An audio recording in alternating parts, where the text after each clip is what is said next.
Now we are.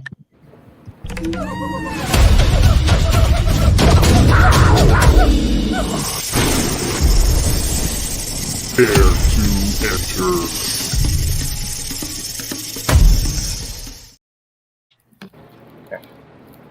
Cool.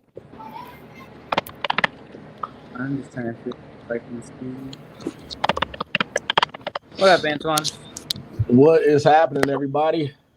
Bro, I'm excited for this one. Man, I was so I've been home from work the past couple of days because I just came down with the crud. I'm not sure what's going on. I don't know if it's COVID or what, but I just been like beat up the past couple of days. But I was like, man, I'm not missing my podcast, bro. So I like it. I went and took all kinds of different cold medicines, and then I did some methamphetamines, and now I'm good. So I mean, That's the way to go. I'm just sipping on this tea because earlier I sound like Biggie and shit. I mean, you guys probably too young to know who Biggie is, but so this is helping a lot. So but yeah, man, I'm happy to be here, man. I appreciate you guys having me on. So I'm just ready to cut up and act a fool, man, for the next couple hours. For real. I'm excited because I saw a little bit of your stuff before, and you were always laughing and smiling. I was like, man, I really hope this guy is like this in person. And then I saw you at the show. I was like, dude, this guy is just awesome. He's always smiling. I don't know how his face doesn't hurt. Oh, it does. Shit. Oh, man, like, especially if this is not something I'm forced to do. You know what I mean? So, like, I've been collecting reptiles and breeding reptiles since like the 80s, as a little kid in the parking lot in the middle of the big city.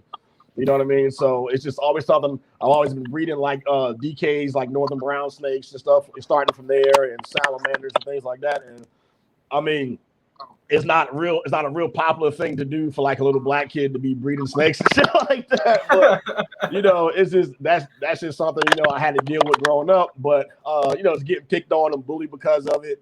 But then they stopped, and I started learning martial arts, and then I put my foot to their ass, and then they left me alone. Hell yeah.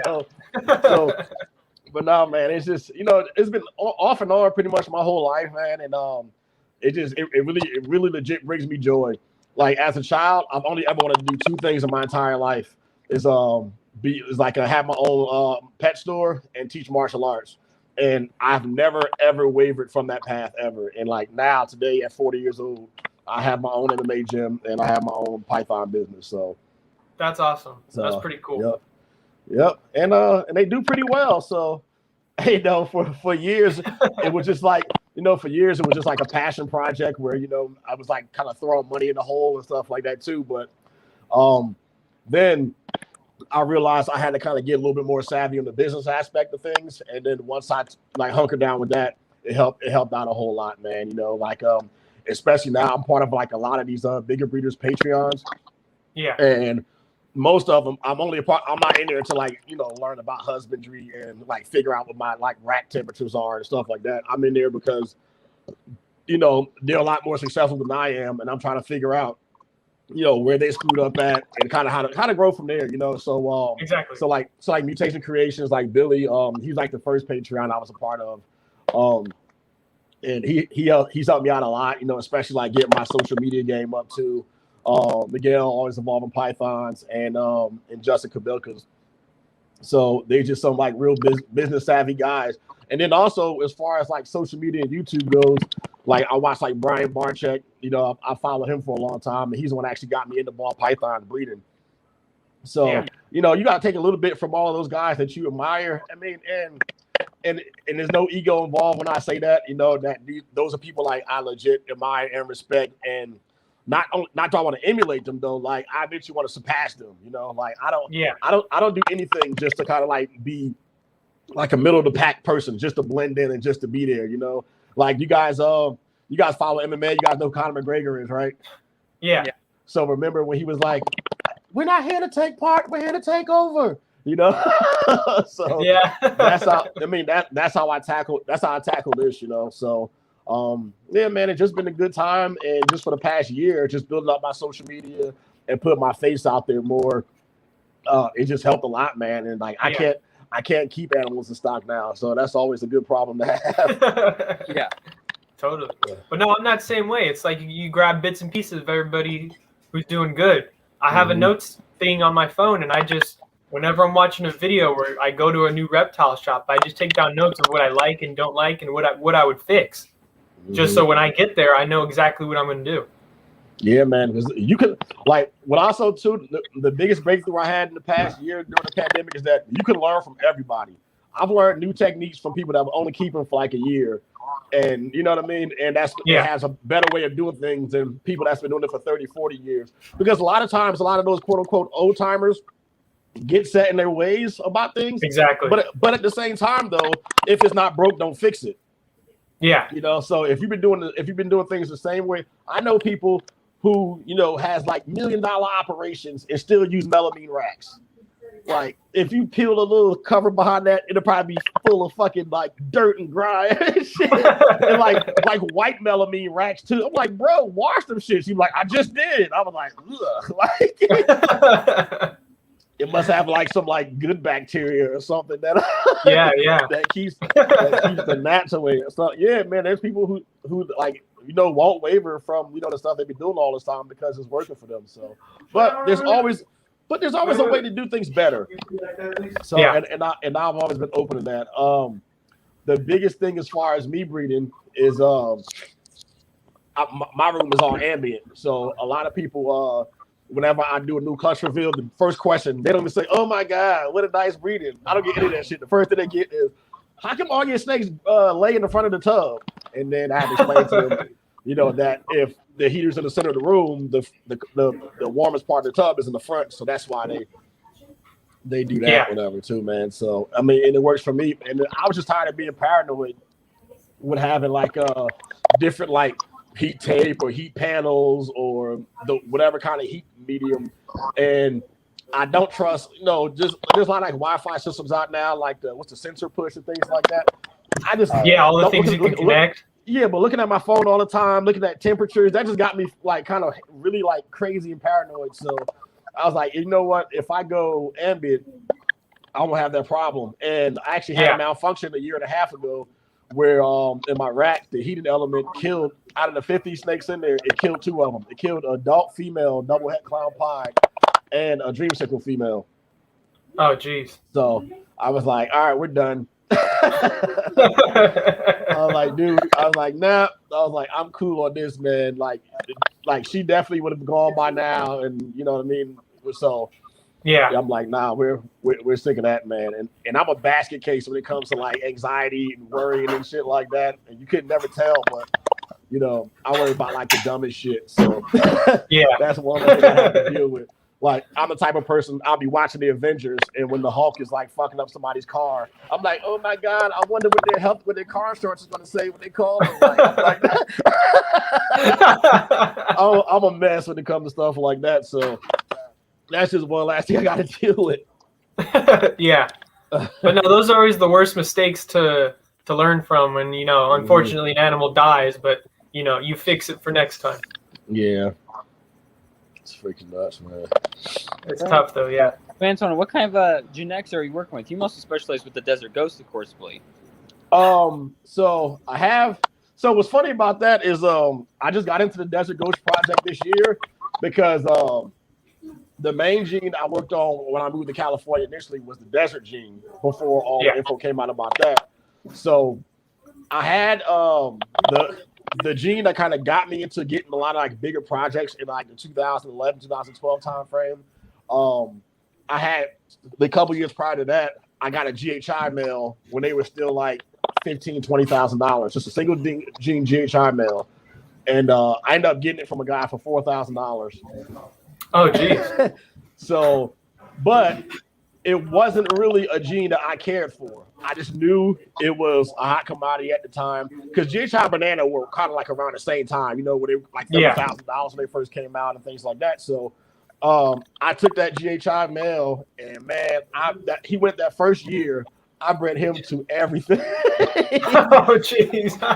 That man could not catch a break. I mean, but he ate just fine. He never stopped eating. I mean, he was living life. I mean, imagine all you do the rest of your life is just eat and breathe, you know? So, So He had a good I old sold. time. So all the proceeds from that went into the desert project. So I had maybe 50, close to 50 desert combo females, and I was growing up to kind of do stuff too. So I was gonna put them to like pies and like albinos and like clowns and things like that too, where I was gonna take like a bunch of single gene cheaper males and just plug them to a lot of the desert stuff because in my head the desert project was gonna be the wave of the future.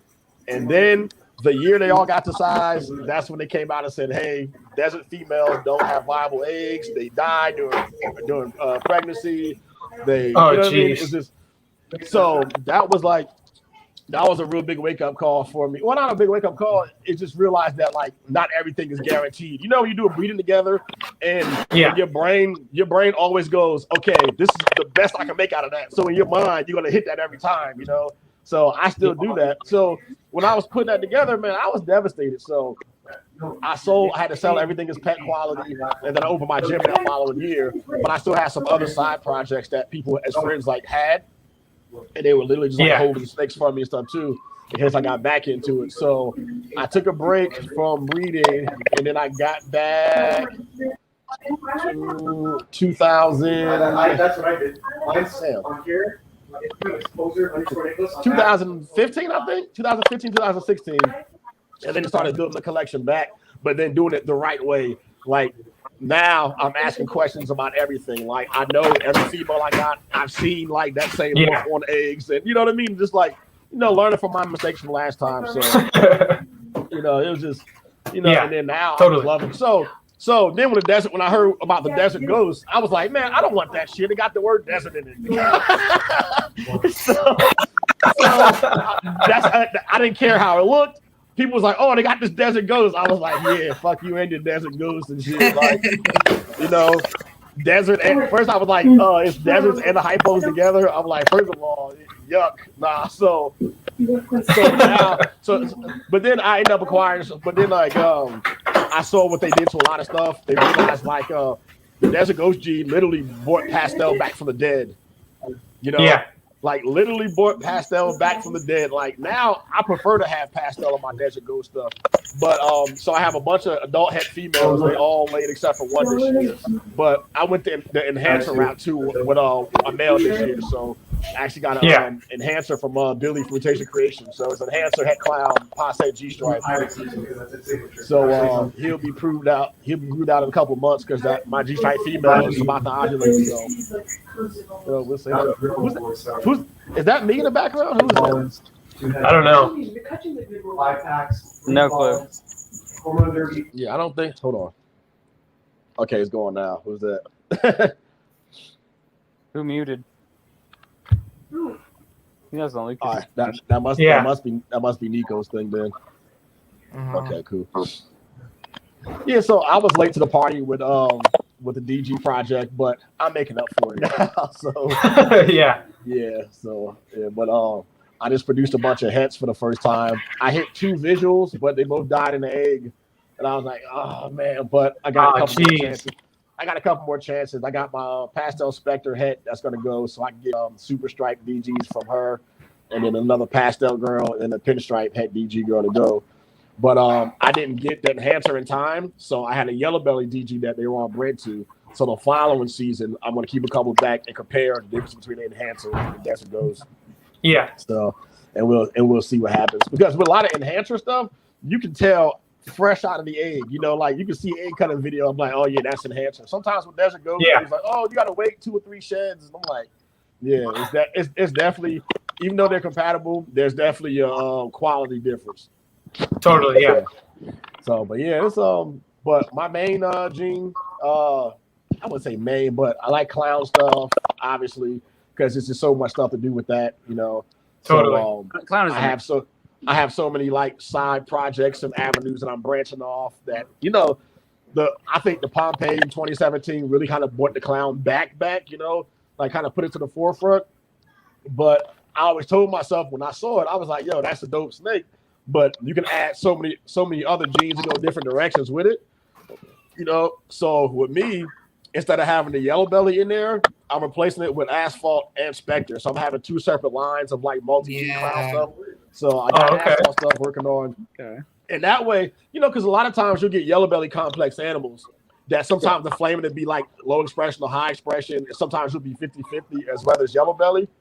So what happens if you got this project, right? And you have yellow belly on both sides of the project, and you're not sure about it, but you put two yellow belly combos together. So now you got a white snake that could be one other gene, it could be 7 other genes. So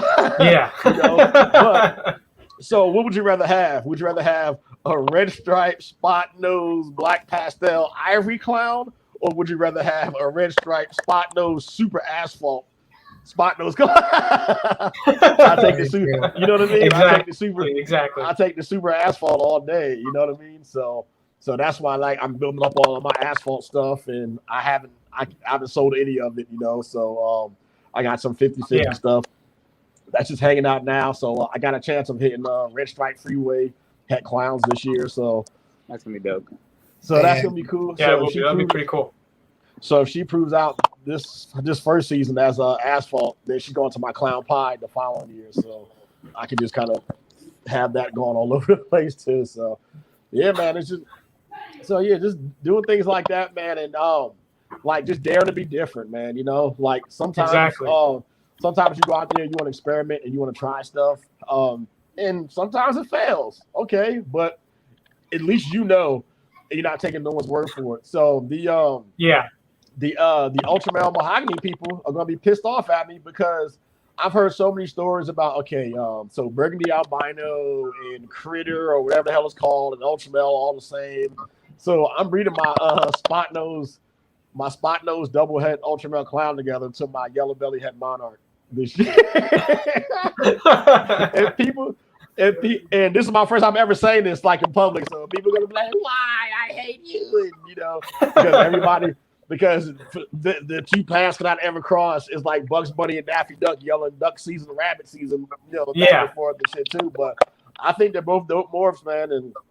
But I want to see for myself if it's the same thing. How crazy would it be if in 2022 we just now going and look, I put a yellow belly het monarch from Justin Kabelka. So I know it's a monarch to, adult. And then you get some kind of like T negative or whatever. I don't know how the albinism works. Is it T positive or negative or T equals whatever the hell it is. But I don't know. That shit still confuses me. But can you imagine like them two together? So I'm just curious, and the best way to get my own data is to do it myself. So, and I have the room to do it. I have the room to do it. So there we go.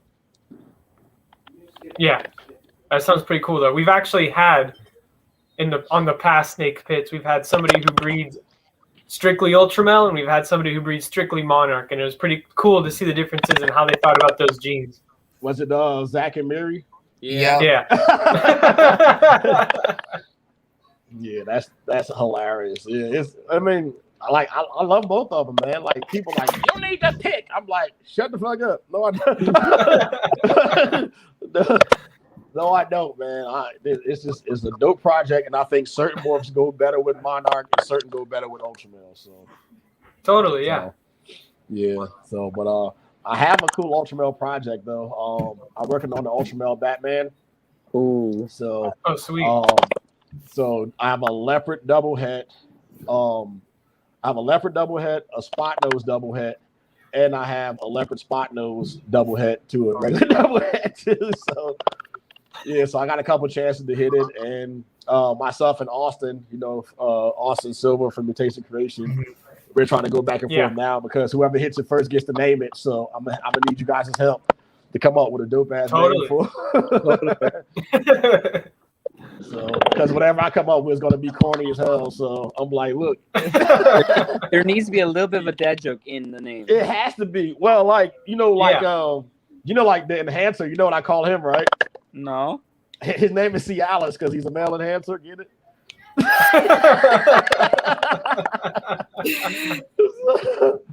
Yeah. So that's my only snake with a name. So had to do it, man. That's funny. That's too funny. Yep. So freaking I mean, you guys seem like a bunch of like young strapping lads, so you won't need that stuff anytime soon. So thank God for that. thank God for that. You know. Yeah. How old are you guys? 19. 19. Yeah. 19. Corey, how old are you? Hit the mute button. 15. I was muted. I was yelling at my siblings.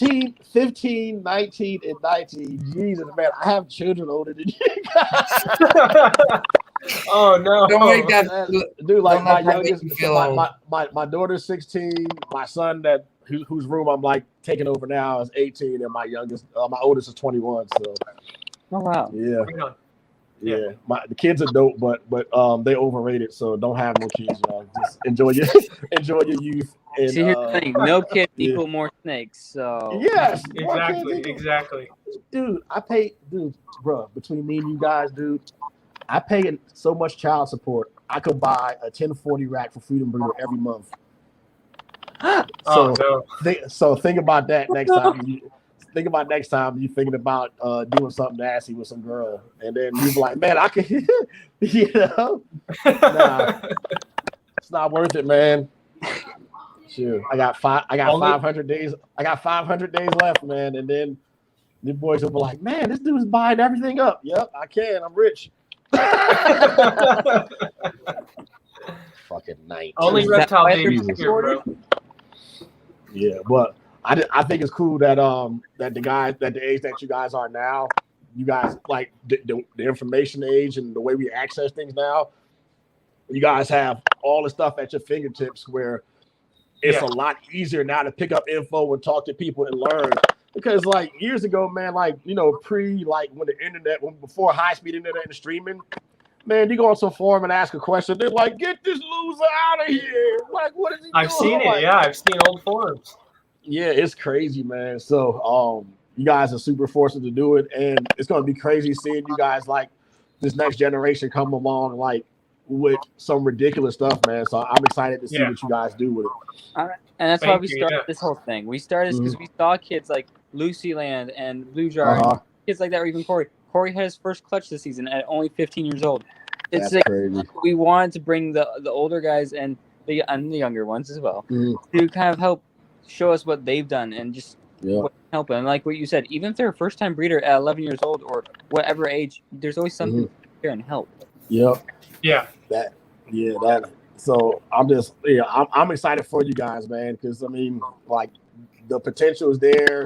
You know, like you guys don't have a lot, like at this point in your life, you don't have like a lot of crazy hiccups and stuff too. So you can actually keep pursuing like the path that you want. And sometimes it might not be the popular thing to do. And especially like if your family's around you, you're gonna have like your parents saying a lot of stuff. Oh, we want you to do this, and we want you to do that. With me as a father, man, I was never the type of person that tried to push a certain path on my kids. You know, like I'm a lifetime martial artist. None of my kids do martial arts. They want nothing to do. Like none of them, you know. So, and that's fine. Maybe one day they will. Oh, what is that? That a lychee? I can't tell. Yeah, a little baby lychee I hatched out not that long. That's crazy.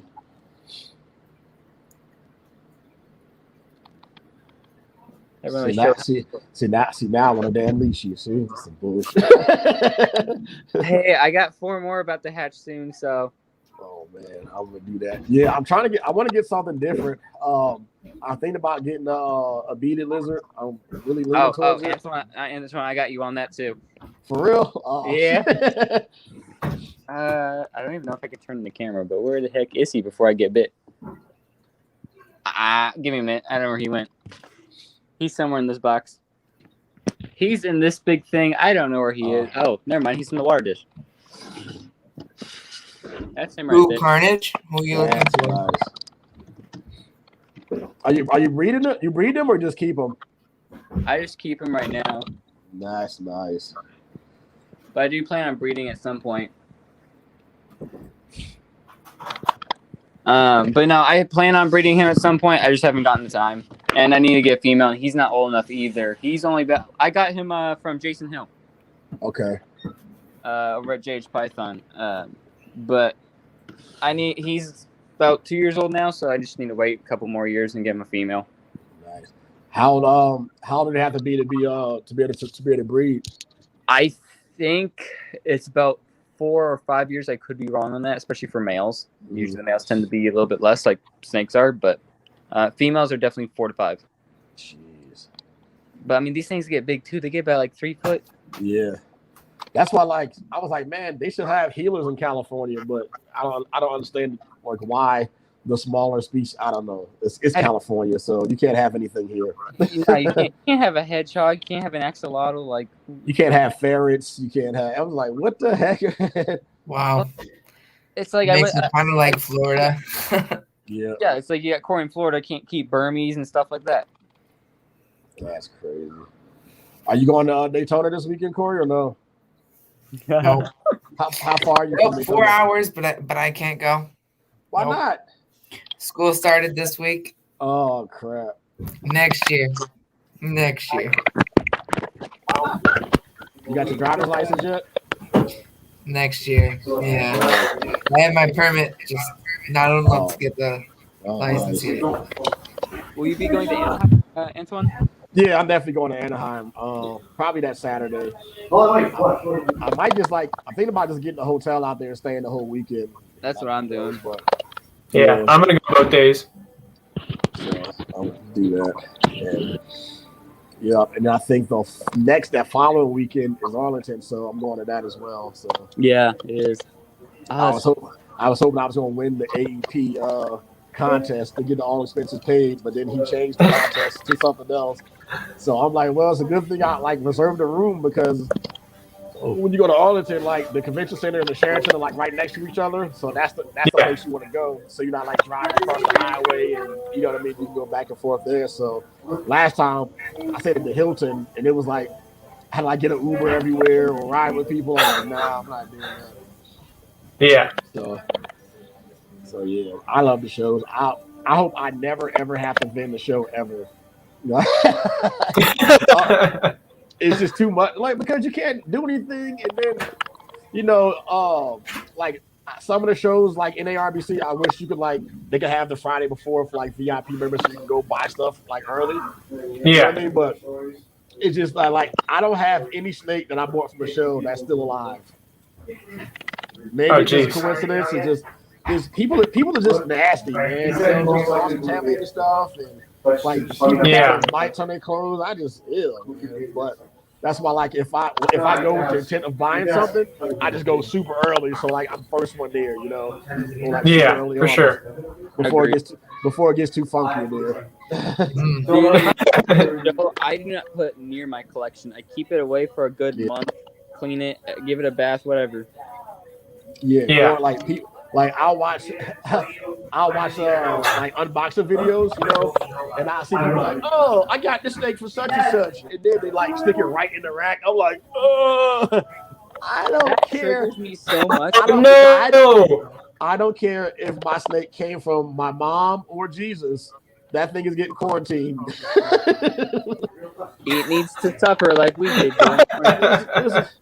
There's no way, man. Exactly. And I've heard people know that they would do it wrong. They was like, I got this from such and such, so I trust him. I was like, it don't matter if you trust them. I like, man, you animals are animals, man. I got a Labrador albino from Justin. I quarantined it for a month. Yep, for real. So good. I have and I have the same. And like I said, everything gets like quarantined the same exact way, no matter who it's from, man. And I want to keep drilling that into people's heads. Like, people, I don't have the room, so no, make the damn room, man. Like, it's just, it will help you in the long run, man. Especially if you do like investment snakes, man. Like, you want one good snake to wipe out your entire collection. I've seen it happen time and time again. Totally. It's tough. It is. Quarantine, man. That's like I had to explain to someone not that long ago. I had someone message me on Instagram asking if they were doing something right with their cage or something.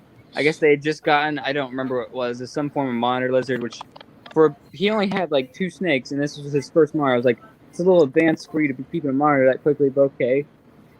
And I asked him, I'm like, so where'd you get this monitor? He's like, oh, it's an import. I'm like, well, why are you putting it next to your snakes? Oh my goodness. Yeah, that's a disaster. Take it to the vet and tell me what comes up. And he did. A week later, he messaged me back. The thing had parasites. It had mites. I'm like, dude, this is why you don't put it near your animals until you know. Yeah, every wild animal has parasites. Well, people don't realize that. If there's animals if there are animals that can get parasites in captivity, what in the hell makes you think that thing that got caught in the wild isn't going to be parasite free? You're crazy. Like that makes no sense to me. There's no way. Crazy. That's like saying, that's like if you like go deer hunting and you catch a deer that doesn't have a tick on it. You're lucky, you know. Yeah. Yeah, there's no way. Yeah, so people are crazy. They don't understand that, but people get excited, and you know, people just having like just the joy and excitement of having something new in the collection and being able to post it and stuff like that, and you know, it'll be there, man. Just get it checked out. Yeah. Fucking crazy. Oh, people, man, people. But yeah, hopefully now everybody watching knows quarantine your snakes. Or any reptile, not just snakes. I can't see the comments. I can't see the comments. How many people in here now? Just 5 right now. Okay, cool. Yeah, we'll make sure we get this shared the crap out of and stuff too. And however many views Billy's got, we got to beat his. So I think Billy's is at 110 right now. 110? Oh, that's easy work right there. We're gonna have this thing up to 1,000. Like I'm gonna share this so much that people are gonna start blocking me and stuff too. We'll see you at the shows. But how'd your spamming of the video go? I got blocked and everything. Yeah, I got blocked like crazy, man. You know. That's funny. Yeah, but I'm not gonna hurt you. So what do you guys all keep? I let Corey go first. He's the easiest. Yeah. Ball pythons, lizard, 2 lizards, and a false water cobra. How many ball pythons you have? 27. 27? You're breeding this year, right? Yeah, I think I'm on clutch number 5. Oh, nice. Yeah, I just hit clutch 10 the other day, so I'm like, this is such a late season. I got like 30 more to go. I'm like, wow. I don't know what happened this year with the weather or Cupid. Somebody didn't get their stuff together, but I don't know, man. This is like at this time of year, I'm usually done with the Thanks for having the issues in their time. Yep. So I'm like, what the heck? But I mean, it's cool because like all of my clown stuff is next. So my hurricane clown stuff, my red stripe yellow bellies stuff, and my red stripe pine head clown stuff. So yeah, all the cool stuff is coming up now. Well, and by cool stuff, I mean all the holdback females that I'm not selling it. I'll be waiting to see that. I literally have a whole rack dedicated to hold back hurricane clown female. So, I mean, not saying they can't be sold, but you're gonna have to really come out in the pockets for those, you know. So, and that's towards like another one of my newer clown projects now. So pretty much the goal with that is to hit red stripe, asphalt, hurricane, spot nose clowns, and mahogany too. So yeah, forgot about that. Yeah, totally. So yeah, so some I'll have spot nose in them, and some I'll replace the spot nose with the hurricane. You know, so which is another thing too with the spot nose. I moved up to the hurricane because it's a similar gene that makes the patterns really busy. But if you have it on both sides or you put it together, I'd rather have a super hurricane or I'd rather have a Hayabusa clown than a Powerball clown because they have neurological issues. You know. Yeah. So I'll rather like, oh my god, I take a picture of it. Oh, that's the dopest clown in the world, and then you got a video going like this, like going upside down and shit, and biting his tail and stuff like that, and everything. So yeah, it's tough. Yep. So just improving on stuff, man. Just doing like I tell people all the time, none of my long-term projects exist yet. Yeah. That's what you want. None of like I have no like why am I'm not gonna make lemon blast in 2021. It costs more money in substrate and electric bill to to produce a lemon blast male. You know what I mean? So I'm like, On top of that being California as well. you know, and then obviously when you hit and miss stuff, you'll have stuff you can sell and things like that. But a lot of those like what do you call like the lower end jeans and stuff, dude, I pretty much give them away. Like I have like a lot of kids in the neighborhood that like watch my channel and they're all keeping ball pythons now. So like when I produce normals and pastels and single G pinstripe stuff, which is very rare, but when I do, they get them, but they also turn into rat customers. So when they get rats from me every week, you know what I mean? Like a normal male would retail wholesale for what, $5-10 or something like that. Where I've given away a kid. I give away a normal male to a kid. He's had it for 2 years now, and he spent $2 on a rat almost every week for 2 years. You know, yeah, there it is. So damn it. So he spent $200 with me. You know, when out of that $200, I probably spent maybe $45 on the rats that I bought. You know, so yeah, you know, just kind of be smart like that, man. And there's always ways to knock down my bill. Like my feed bill last year was $7,500 on rats too, but the blow even with that got softened because when I get my rats delivered every week, and I have a Facebook group where there's no other pet store in this town at all, so I have them monopoly on live feeders because the 11 years I've been here, there's been 5 different pet stores and they've all gone out of business. What part of California you in? Ridgecrest. Okay. Yeah, so you know the place that had that crazy earthquake in 2019. Yeah.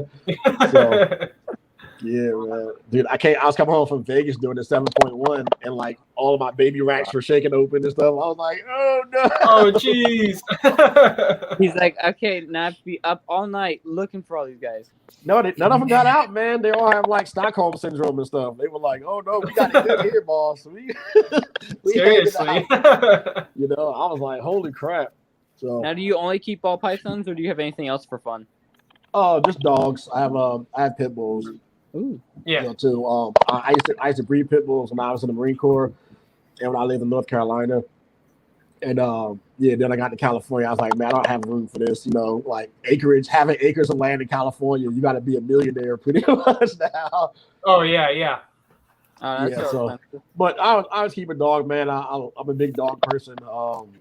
So this is like actually my newer dog I bought in January, Hanzo. He actually will be a year old tomorrow. So yeah, he's a handful, man. Like I used to complain that my other 2 dogs were boring. I'm like, man, do something. He was like, all right, hold my beer. He'd jump through the window, chewing on everything, shitting on the walls. Geez. I'm like, dogs. I'm like, I asked for it, but him and my older female, they are my my rat retrievers though. So whenever I have an escapee in the snake room, so they come in during feed time and they know to only mess with it. If it hits the floor, it's theirs. That's the rule. So, but Prada, the older girl, would grab it, hold it in her mouth like the way like a mama alligator does or whatever. Yeah. And then she'll go spit it back into the big trough that I have them in. Hanzo puts it in his mouth and swallows the damn thing. Oh no! Oh, like you son of a bitch. Yeah, he's like, cause he got his first legit catch last week or 2 weekends ago, and he just gobble done. I was like, hey man, this is not. I have this one ASF I cannot find. I can see, like, he's eating the sunflower seeds that I drop. Oh, man. I just cannot find her. Yeah. Or this is what you do. You get a trap and you put sunflower seeds on it. Then you'll hear a snap later. That's true. So would you keep anything else other than ball pythons or? No, well, like I said, I want like I said, I would like to get a beaded lizard just to kind of have as a pet, but I don't want to breed anything else because like I want to literally master ball pythons. Yeah. You know, I've spent years getting equipment, getting rid of equipment that didn't work for me. Like the higher end stuff for me, like the ARS or Freedom Breeder racks where I am, isn't the best for me. Like PVC works better for me because there's no humidity here. But when I use either Raptor Chip or Cocoa Blocks in the mix with the PVC, it keeps the humidity a lot better. And me having ambient, that works perfect for me, man. I've had expensive racks and it just look like my snakes don't do well in them, you know. So yeah. Well, whatever works for you, yeah. It's not as aesthetically pleasing. I'll admit that. You know, I do miss having my ARS rack in the background of my YouTube videos and stuff like that. But you know, we'll see what happens later on down the line when I expand. Yeah. But yeah, as of right now. Facility? What's that? Do you ever plan like doing a facility kind of thing? Well, I probably have about 3 years left in California. So the plan is probably to move to like Texas, Georgia, North Carolina, anywhere like that. And I want to like build a facility on the property. What I won't do is have some facility where I have to like get in my car and drive to it, because that's not happening. My anxiety. So you're gonna do what Justin did and have it right next to his house and do all that. My anxiety would not allow me, you know, because I like even now I wake up 1 o'clock in the morning like having some weird dream. Oh, let me go check out my snakes and stuff. Yeah, there's no way I'll be outside in my drawers and shit running into my facility like because yeah, that's not happening, man. So yeah, it has to be on the property. So my goal, I think manageable, just with like my son helping out and myself. Eventually, I want to get to maybe 400 breeder females. Okay, cool. I think that'll be sustainable. And if half of them go every year, I'd be happy with that. You know. I mean, that's still amazing. If half go. Yeah. So right now I have 78, just under 80 females. Okay. So and then I'm probably seeing about maybe half of them go. Well, a lot of them aren't of age yet, but you know, like at this point, I'll be breeding all year round. So there's like a good rotation. A lot of those. So like I think coming up the next couple of seasons, my incubator will never turn off. So yeah, and I really don't mind that, because that's like income. That's like something's always coming in, you know. Exactly. Pretty cool though. I wish I could really focus on one species, but I like everything, man. It's too hard. I like everything. I have the background. There. Nice. I hear you. I mean, this hobby just gets addicting. Like even just with the ball pythons alone. Yeah. So much to like see and want to make. Yeah. So I mean, I think I'll be done, or I find happiness when I make my 6 gene recessive.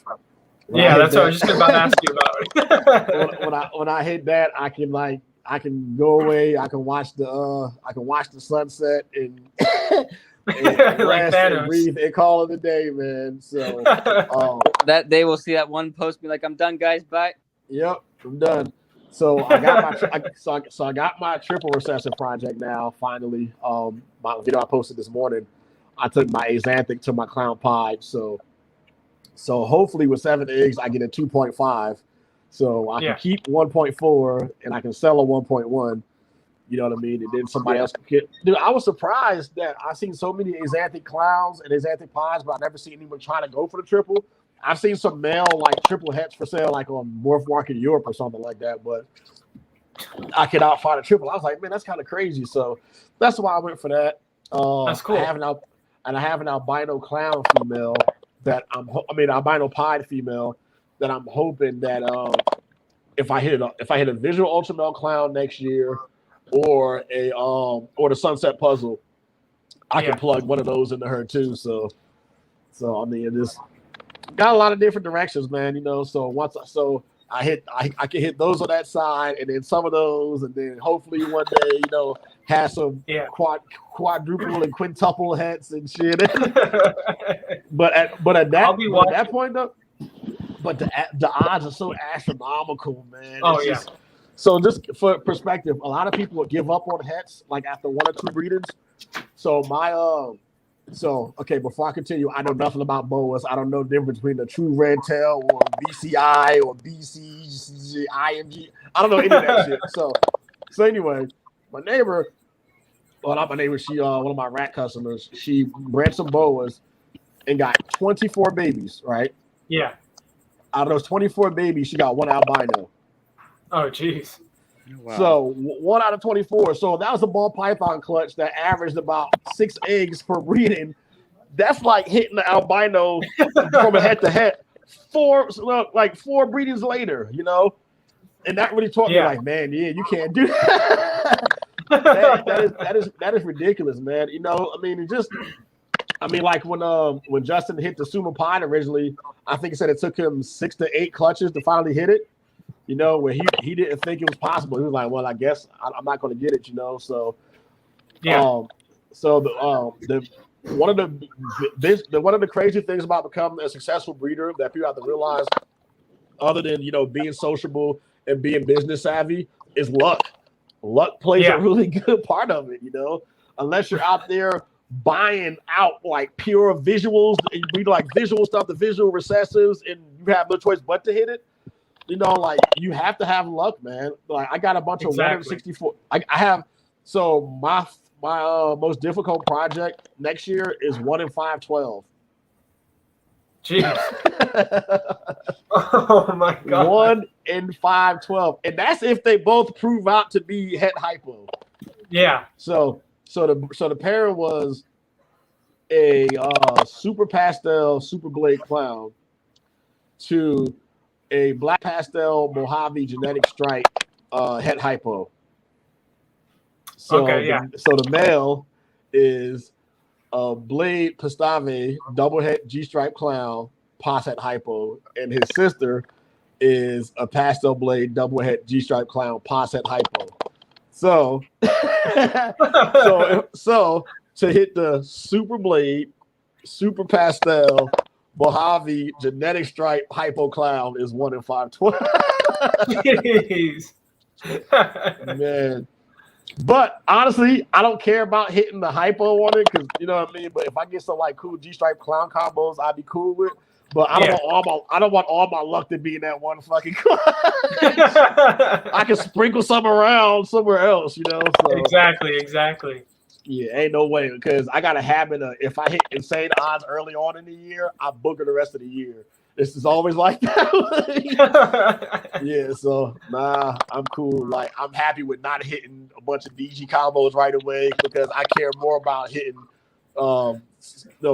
blade, pinstripe, hurricane clowns and a couple, you know what I mean? Stuff like that. So I definitely take that, But yeah, man, it's just 512. I kind of when I say it out loud, when I say it out loud, I think I catch like an ulcer and shit when I say it's a huge number. It's a huge number. Shit, dude, man. I worked on the Dreamsicle project for 6 years and never hit Dreamsicles. And then I sold the project last year, and the guy that bought the project got Dreamsicles on the first try. Really? Oh my god. I was like, man, and then I posted that that meme of what's the Red Skull when he's when you go get the Soul Stone, he goes, I got others to a treasure I cannot. Hey, you just loosened the pickle jar for him, all right? Yeah, for real, man. I was just like, holy crap. A little bit of luck away. But it got to the point where I can just go out and buy one now. So what's the point of me spending all this time and effort on one too? So so that's another big tip too. If you can afford it, don't make it a big project. You know what I mean? Like you should be working on stuff that you can't find on Morph Market. You know what I mean? Or if you are making stuff like that you're using it as a stepping stone to look at 2, 3, 4, 5 years in advance. And you kind of use that to bounce on and stuff, So that's how you should be breeding, man. Like this is definitely chess, not checkers, man. So totally. Like if I had one piece of advice to give to everybody watching and to people who will watch this in the future, plan a few steps ahead. Exactly. Yeah. Dude, I've been running my mouth for almost an hour now. Jeez. Yeah, it's almost an hour. you haven't even asked me any questions. I know you're taking up all the time. Go ahead. There you go. So we love it when we get guys who just go off and keep. I know, man. Makes it easier not to.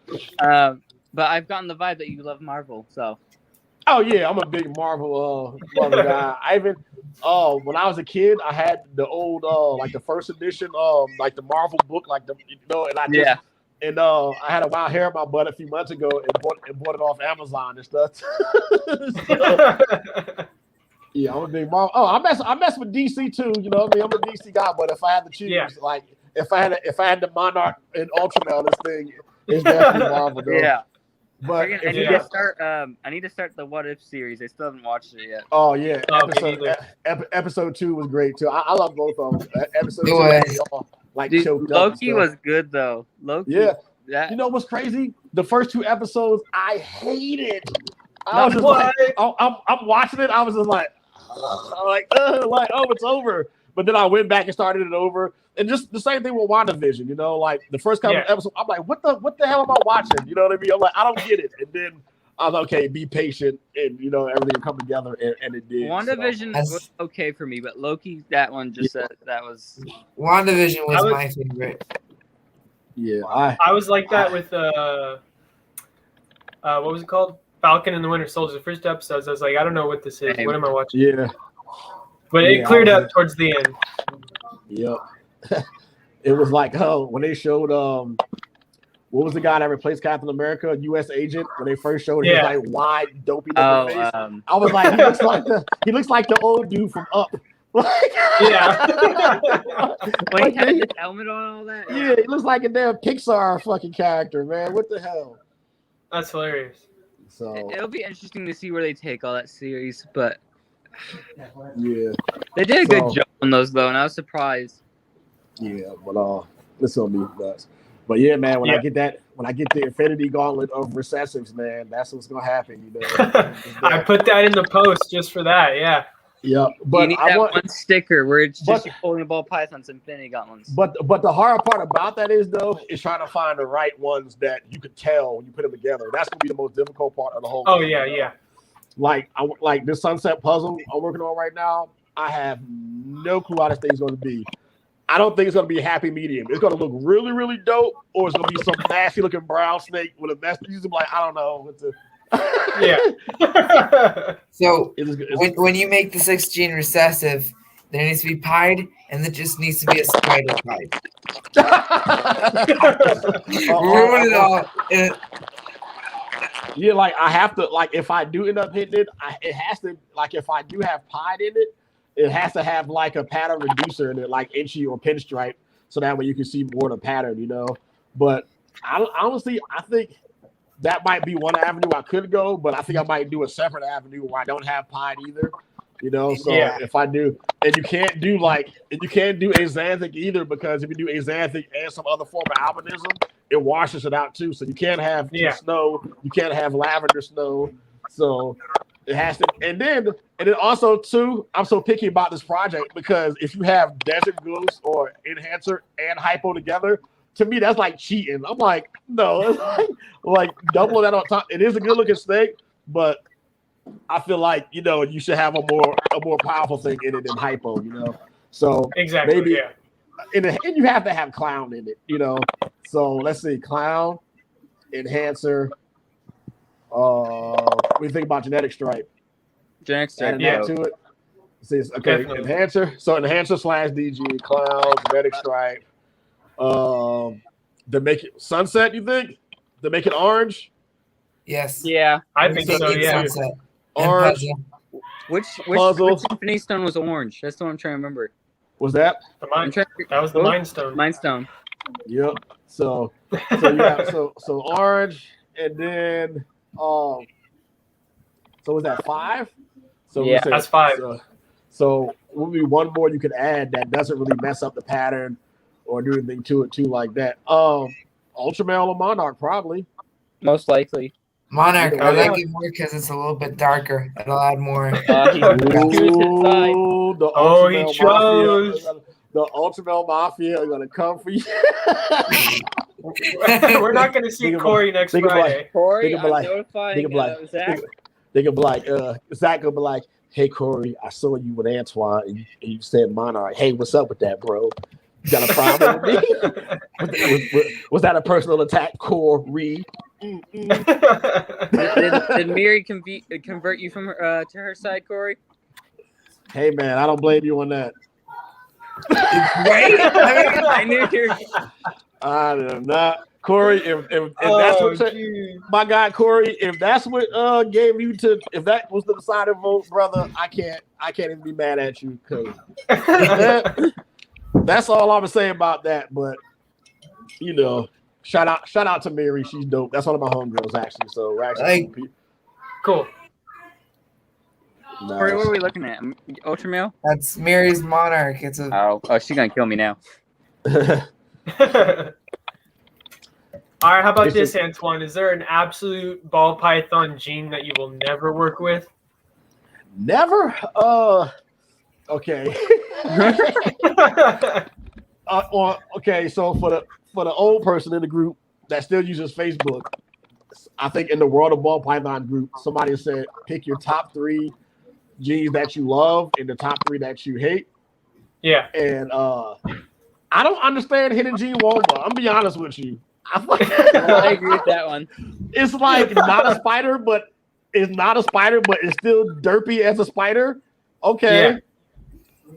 I agree So with that one. like it's just I just think, but I will say the Hidden Gene Womba clown is a nice combo, but I just think there's other stuff out there. If you miss on hitting the clown with that, and now you got this Hidden Gene Womba thing, and the name to me, it just sounds too gimmicky. Oh, Hidden Gene Womba.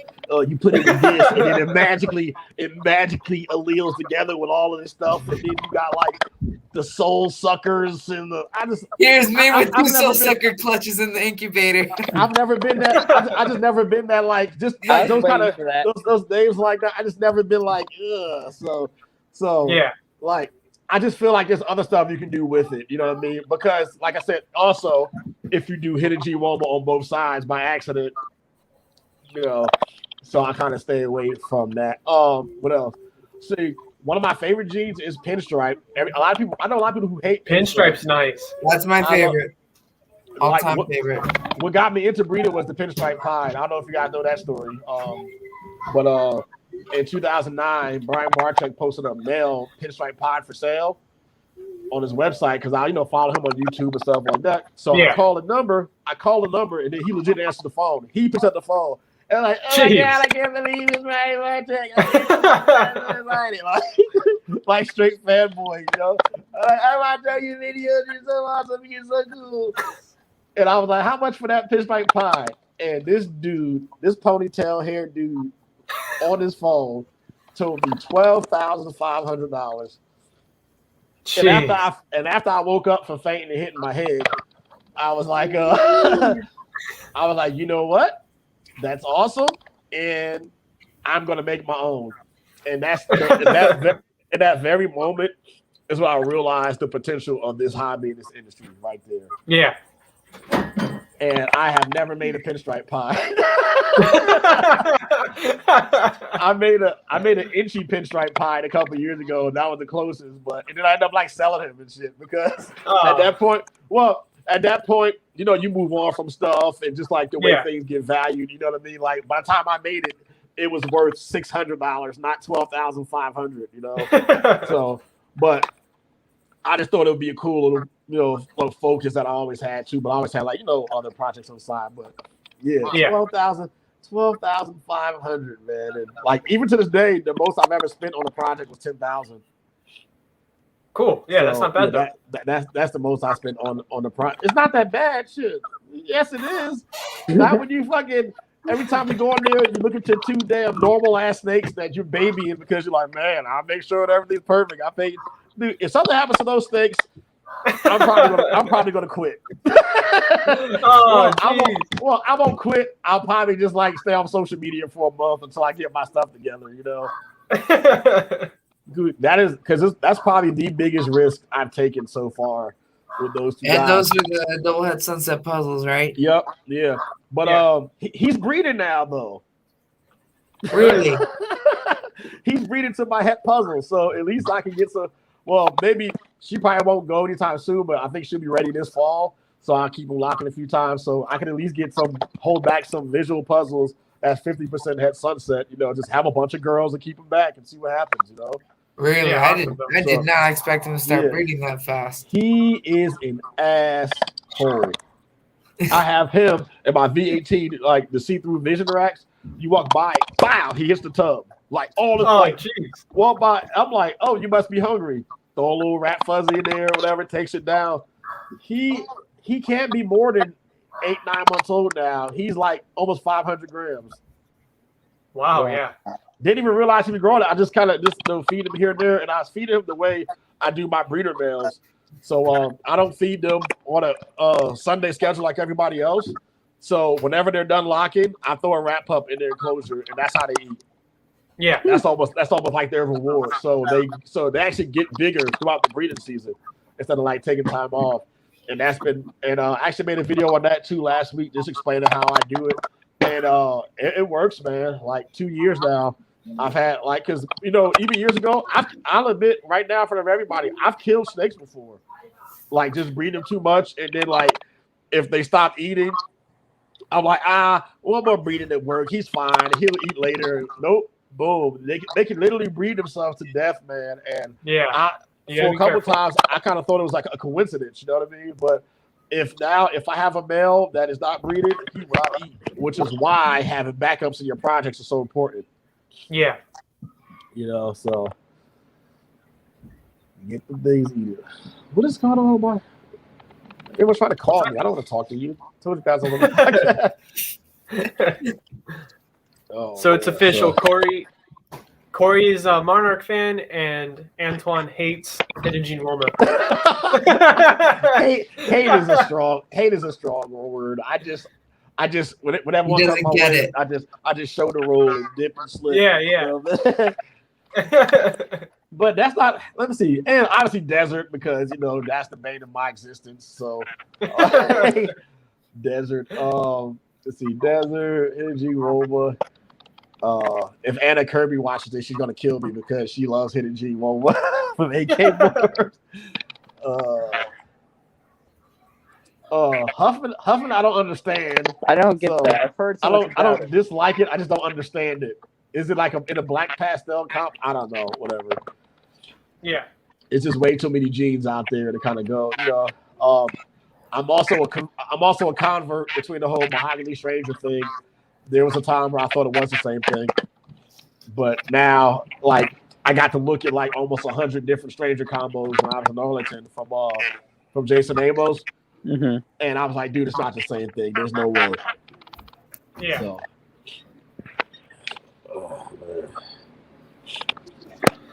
man, these sniffles are finally coming back. Oh, jeez. What's that, Nico? Little BCI boa constrictor. He's Aztec and Arabesque. So what's BCI stand for? Is it boa constrictor imperator or something? Yeah, it's like boa that? constrictor imperator, and then there's boa constrictor constrictor. I have I have 2 BCIs. I have this male and my large female. So which one is the true red tail then? The true red tail is like your Guyanas and your Guyana, and there's Suriname. Suriname, and then there's like one other. Damn, I know something. Shit, take me out. Suriname and shit. I don't even know what that is right now. Motherfucker saying Suriname. I don't know. Then this is my big girl. This is her temporary cage right now. Nice. Cool. She's currently in shed. Oh yeah, I was gonna tell you earlier, Antoine. If you need to know anything about boas, Nico is your guy. My Nico. I love the big snakes. I love boas and I actually tried boas first when I was still active duty, and I couldn't figure them out, man. I couldn't get those things to breed for the life of me. So they're confusing as heck. Don't get me wrong. I moved on from that because I just thought it'd be a lot easier to not deal with eggs, I'm like, litters or something. Hell yeah, But I mean, it's just like, hey, no eggs, no incubation, cool. No incubator, no. Yeah. Well, it's just like I felt. Well, what made me fall in love with boas was the Dumerals ground boa. I fell in love with boas as a kid or younger kid, but kept on going with boas, and then I got into ball pythons, and now I have only 5 ball pythons and a bunch of other stuff. Nice. Are you guys gamers? Huh? A little bit, are you guys gamers? Sorry, I couldn't hear you. I said, are you guys gamers? Yeah, a little bit. All right, now this next question is going to decide whether I log off and it's crazy or not. Xbox or PlayStation? PlayStation. Corey? I grew up with an Xbox. Never used any of them. Corey's not a gamer. What? Not a gamer. He's a Florida boy. There's stuff to do. You get to go outside on your fucking airboat and go through the swamps and shit and trap gators. Okay, but Antoine, what was the right answer? Let me see if I can flip this around. PlayStation. I might just log out.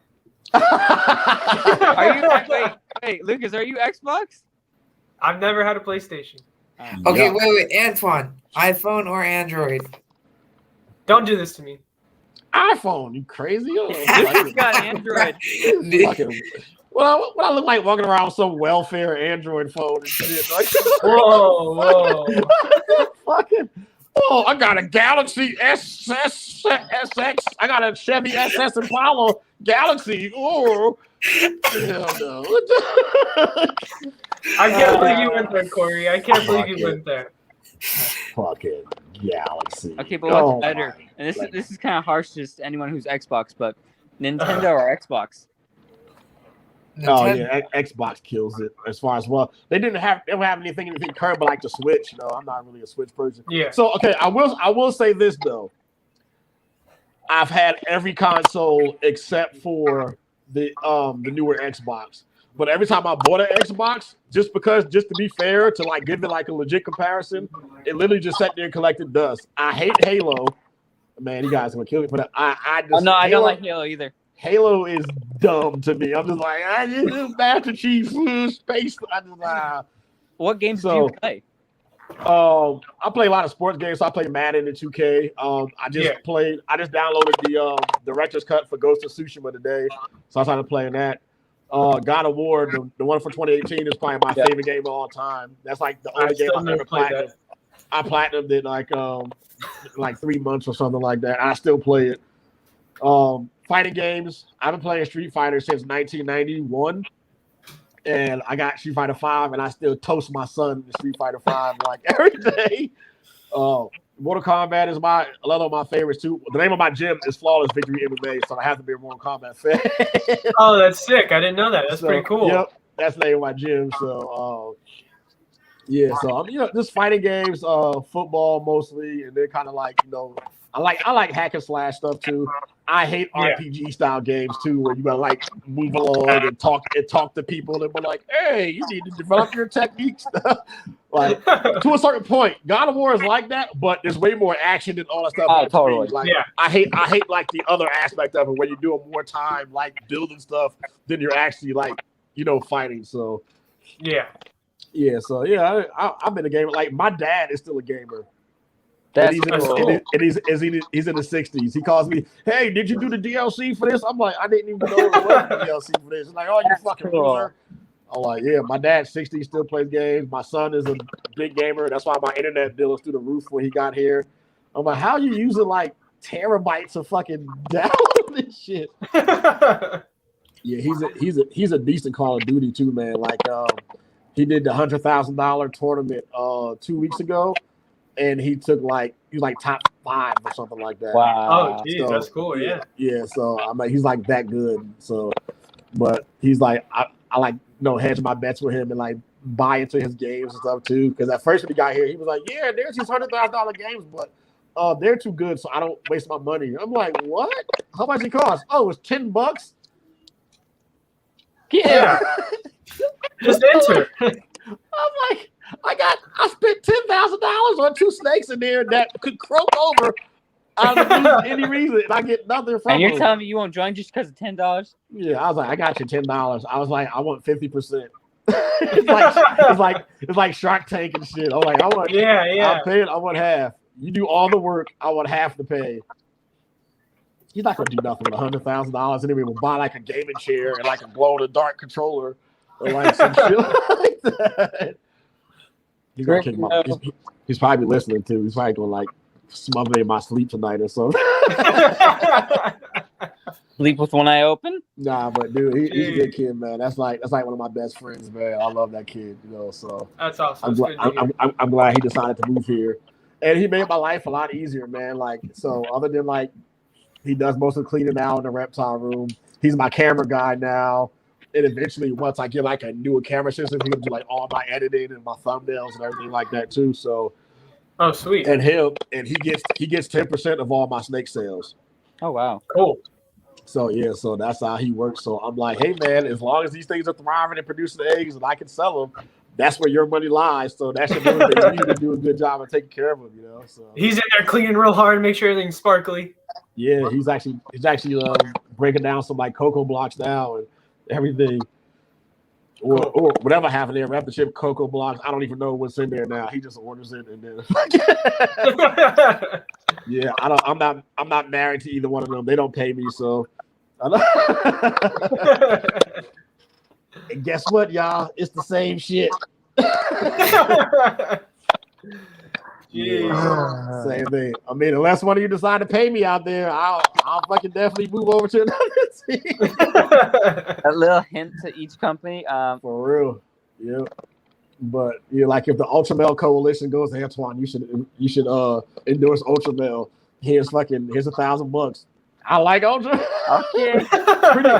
Pretty much I can be bought. So very easily. I'm a page. I can be a paid shill very easily. So yeah. I mean, freaking in a few days we're gonna hear that he likes Monarch more. Yeah. Oh yeah, guys. No. Mary messaged Corey and like, "Are you sure you like Ultramel?" He was like, "Hell no, like nobody's damn Ultra." Corey's a sucker, yeah. But like I said earlier, I'm not mad at you. I understand. There are a lot of people who understand his reasoning. Yes, sir. Oh Lord. Are there any questions in the comment section or anything like that? No. No, at this moment, I think it's just all of us chilling and just talking. Yeah, for real, man. So, what's the long-term goal for you guys, Nico? In the big scheme of things, like, do you want to just be like a big name breeder, or just kind of make stuff you enjoy having, or? So I've thought about this, and my dad's putting ideas in my head. I haven't talked about this yet until now, but so we live part-time in Knoxville, Tennessee, where Matt from O'Malley is and all that. And there's a little strip area called Pigeon Forge kind of area. It's like downtown Disney's, like all the little fun little stores and cool attractions. Anyways, my dad always told us, he's like, because we went to Brian's place. He's like, you should do like what Brian's got at the Reptarium over in Knoxville. So I do have that in mind, maybe to do down there at some point, put my own little Reptarium. But breeding wise, I want to focus on. I want to stay away from the ball pythons a little bit. I want to work with certain stuff like with freeway and clown and stuff like that. But I want to work more with rear fang species. I'm going to get into false water cobras at some point. Nice. But boa stuff, and I want to kind of bring back the stuff that you don't see much of the shows. Yeah. Stuff that people kind of pass by. I want to kind of help bring that back. And hey, some of these stuff has no genetics right now. Like false water cobras, they have hypo, super hypo, and lavender, and that's it. Damn. Yeah. So it'd just be fun to see if you can create something new. Yeah, my false water has gained about 15 grams already. Yeah. Nice. It was crazy about that. Whenever I go to shows too, I normally stay away from the ball python like tables because like when you go to show me that I haven't seen before, you know what I mean? Yeah. So like I like to go to like I don't know anything about nobody's geckos. I don't know anything about no one. So I like to see those things and learn that, you know. Like whenever I get a chance to go to a venomous show, I don't ever plan on having any venomous snakes ever. The only venomous I want to have probably is like a Gila or a Beta, whatever that's it. So I like to enjoy those. Like my favorite snake ever is the Gabby, and I will admire it from afar. You know, like those are some addictive. Yeah, like I've seen one like bite through his own lip just to bite a handler, and I'm like, nah, not for me. Cool. Not for me, you know. Well, no, I agree with that. It's like you go to these shows, and no offense to any of the breeders who go, but it's like you never see people really go to the ball python guys. They look for a female, and then they move on right away to like triple L reptiles or psychotic exotics or just some of the bigger or black pearl, going to see the Caribos and stuff. It's like I'm sorry, but they got some cool stuff. And most of the vendors on shows, I cheat anyway. I see the vendor list, and I just message them. I said, hey man, before the show starts, what are you bringing? And then they'll like, okay, I'm bringing these for display so people can see it, but this is what's for sale.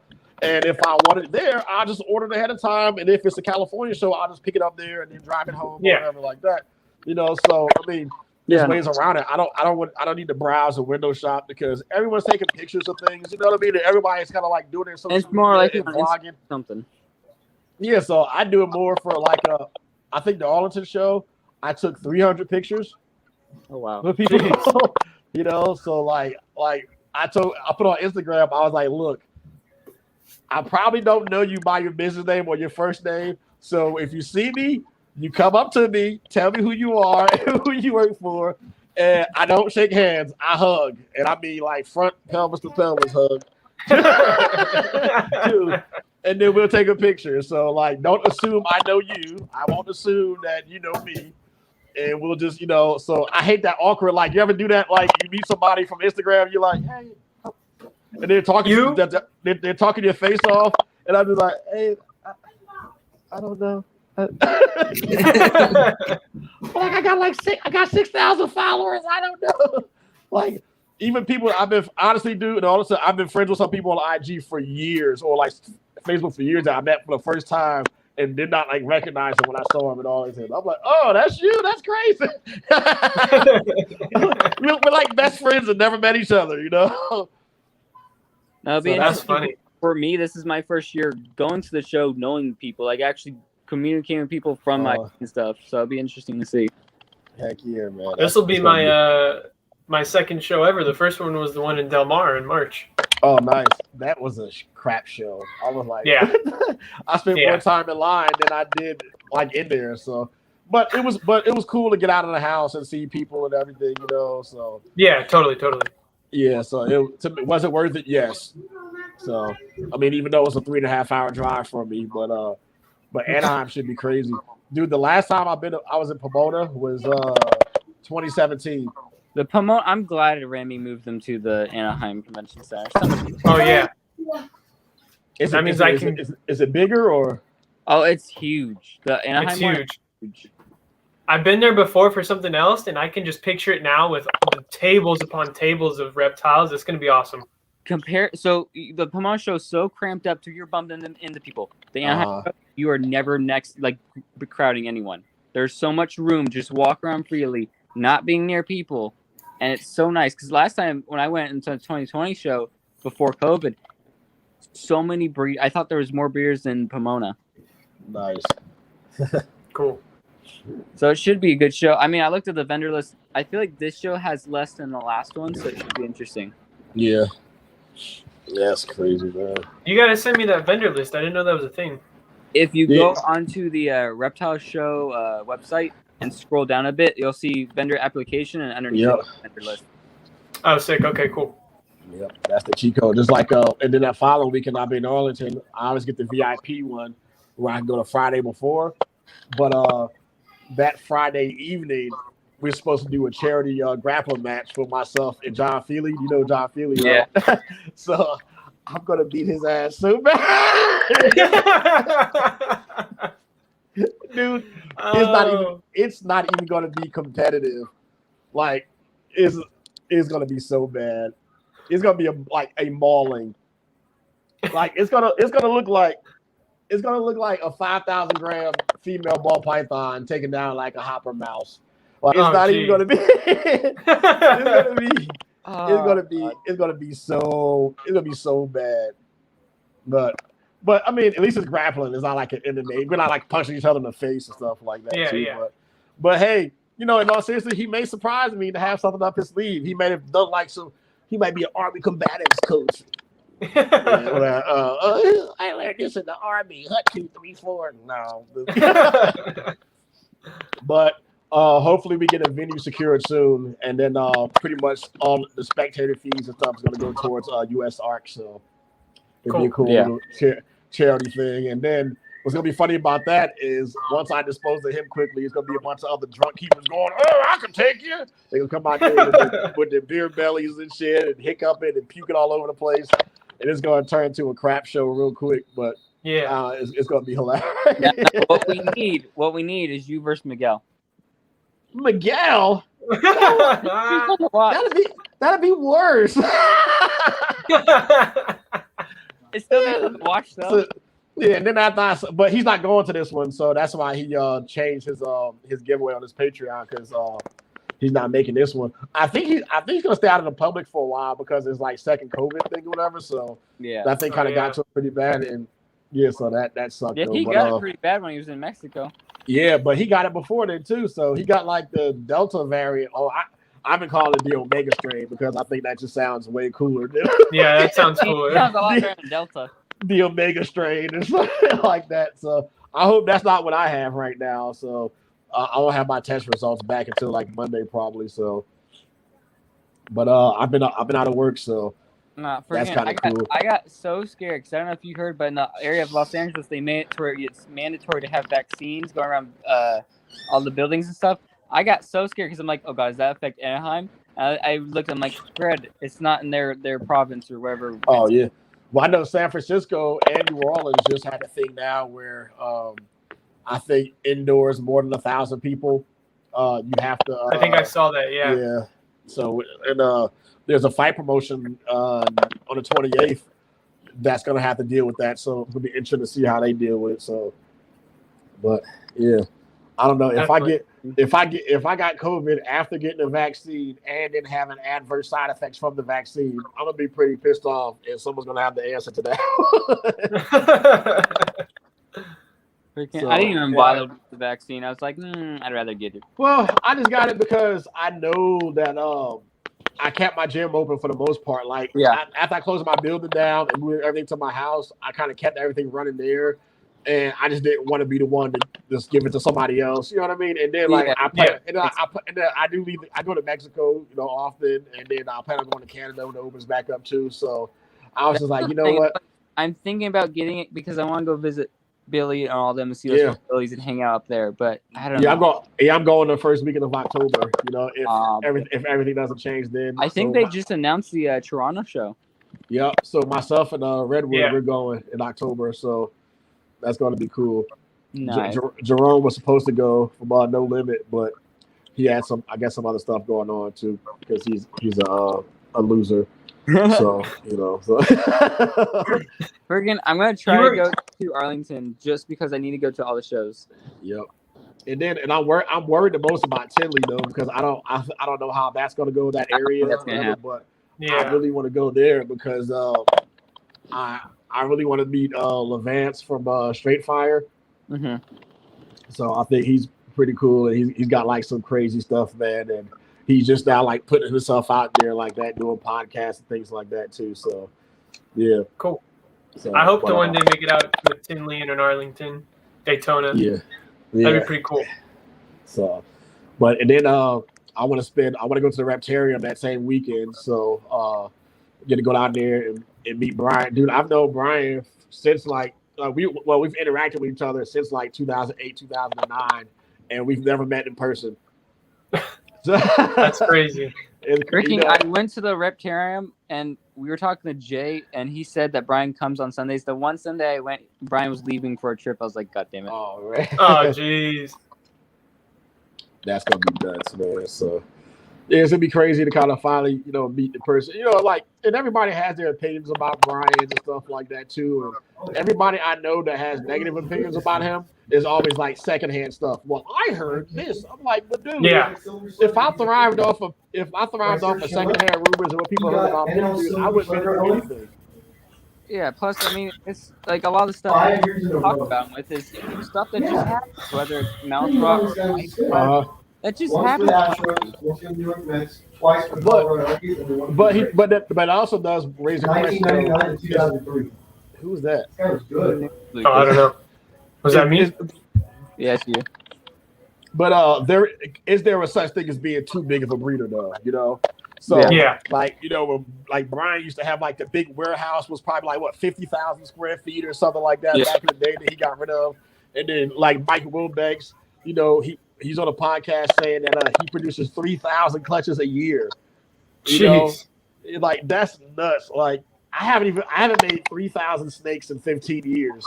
So, no, he got 3,000. Mike, but if he's producing that much, why is there never on his website? I always look and there's nothing there. Yeah, so I think it's just crazy. So I mean, that raised the question. I've never purchased anything from him, but I have purchased stuff from Brian before in the past, and they've gone on to be fine. No issues at all. This stuff too. So I mean, all of my experience with him have been nothing but positive. So that's good. I'll say about Give that. an opinion about Brian or Jaber or whoever. I always tell them like, okay, cool, that's your opinion, but I'm not going to give an opinion until I meet them to actually get to see how they are. Yeah, like, and you don't have to agree with everything that everyone does. That's not a requirement at all. There's like, even like some people now, there's stuff that I don't agree with Justin does. I don't agree with stuff that Ozzy does. I don't agree with stuff that Miguel does. There's certain aspects of their whole game that my stuff is different. That doesn't mean it's wrong. It's just we all have a right to an own way of doing something. Yep. So people just have to realize that. Like, there's too many like, oh, my way is infallible type people. I'm like, oh yeah, because you made fucking 5 clutches over the past 10 years, and you got that you just happen to luck out on that. But when your clutch numbers get high like that, you get a lot of fail percentages and things like that too. Yeah. And if you're having an incubator with 2 or 3 clutches there at a time, you don't really know, how your setup is working. So a lot of people, like the scientists in me, like whenever I'm experimenting with something, I like to make sure I have every single like variable planned out as close as possible. So like when I do a new incubator build, right? If I like restaurants here in town, they call me when they have like refrigerators that are broken because they want to just get rid of them if they're not coming from a big company. So hold up, what's going on? Who is that? Yeah. Sound. Skynet's taking over.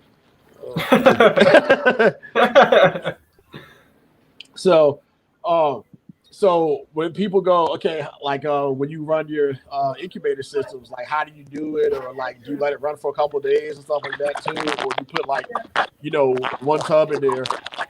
No, dude, I would fill it up completely to the max with the temperature I wanted at. Put my substrate medium in there, put my easy hatch trays, and fill it up and run it that way. Because it's going to run different with 2 or 3 trays in there than being full to the max too. So you want to make sure that you don't have spikes because those things generate heat as well, So, and I'll sit there and I'll try to run it a full cycle. I put like my sensor pushes in there while I'm recording my temperatures and have the range that I wanted. And I'll have it running a full like 60 days, a full entire cycle, just to make sure I'm not having the issues, man. Because if you have a temperature spike and you're not circulating the air the right way, I know for a fact that you're going to have kinks and you're going to have failed clutches. I've killed off clutches because, like, one of my incubators, the fan stopped working. And I was like, well, I have 3 thermometers in there that's saying this range, it should be fine. But if you have a certain size incubator and you're not circulating air the right way, you're going to have these heat pockets and heat spikes that's going to be at crucial times in the animal's development. And I have holdbacks here from failed incubation that I can't sell because they have like kinks in their tail or like kinks in their back and stuff like that too. And they just happen to be females. So they're eating and thriving fine, but I wouldn't feel comfortable selling them to anybody else, So I got an asphalt lavender female that I was like, oh man, I can't get rid of this one because she's got a kick, but she eats and thrives fine. It's a perfect animal. But if I wanted to sell her, I couldn't in good conscience, Yeah. Especially for market price. Well, spend $3,800 on a snake with a big old lump in his back. what kind of jerk would I be if I try to do that? So, jeez. Yeah. So. Yeah, I actually asked you about the incubator stuff a while back. Yeah, man. It's just like I went through it, and like now, I added. So it used to be set up on top. But I went and bought an external fan from Amazon before the season started where I'm running it from the bottom, but it's like up against the heat tape. And with heat tape, people need to realize that less is more. Exactly. Like when you overdo, when you have like the whole side duns in the bottom and things like that, that's how it was at first, man. And that thing was like an inferno in there.